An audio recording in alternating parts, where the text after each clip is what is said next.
দেশ কোরিয়ায় সম্পূর্ণ নিজ উদ্যোগে মসজিদ নির্মাণ করেছেন ইউটিউবার দাউদ কিম, যিনি ছিলেন সাবেক জনপ্রিয় কোরিয়ান পপ তারকা।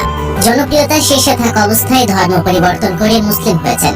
এবার অমুসলিম এই দেশে নিজে উদ্যোগ নিয়ে মসজিদ নির্মাণ করলেন। এর আগে 2023 সালে মসজিদ নির্মাণের ঘোষণা দিয়েছিলেন নন-মুসলিম ইউটিউবার দাউদ কিম, কিন্তু তার এই কাজ বাস্তবায়ন করতে গিয়ে অকল্পনীয় বাধার শিকার হয়েছেন। স্থানীয় বাসিন্দারা মসজিদ নির্মাণের বিরুদ্ধে আন্দোলন পর্যন্ত করেছে। তবে মসজিদ নির্মাণ করা ছিল দাউদ কিমের স্বপ্ন।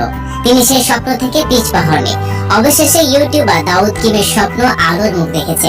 সম্প্রতি নবনির্মিত মসজিদের ভিডিও সামাজিক মাধ্যমে পোস্ট করেছেন তিনি, যেখানে মসজিদ নির্মাণের বিভিন্ন পর্যায়ে দৃশ্য দেখানো হয়েছে। 2023 সালের নভেম্বর মাসে তিনি মসজিদ নির্মাণের স্বপ্নের কথা জানিয়েছিলেন।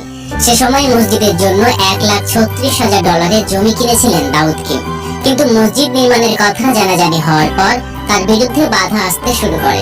স্থানীয়রা মসজিদ নির্মাণ করতে দিতে চাচ্ছিল না। এই নিয়ে আন্দোলনও হয়েছিল। এমনকি জমির সাবেক মালিকও চুক্তি বাতিল করে দিয়েছিল। তবে দাউদ কিম হার মানেননি। আলাপ আলোচনা এবং আইনের মাধ্যমে তিনি চেষ্টা চালিয়ে গেছেন। অবশেষে অর্ধ বছরের মাথায় তার স্বপ্ন বাস্তবায়িত হয়েছে। ইউটিউবার দাউদ কিমের মসজিদ এখন বাস্তব। ইতিমধ্যে সে মসজিদে নামাজ আদায় করা শুরু হয়েছে।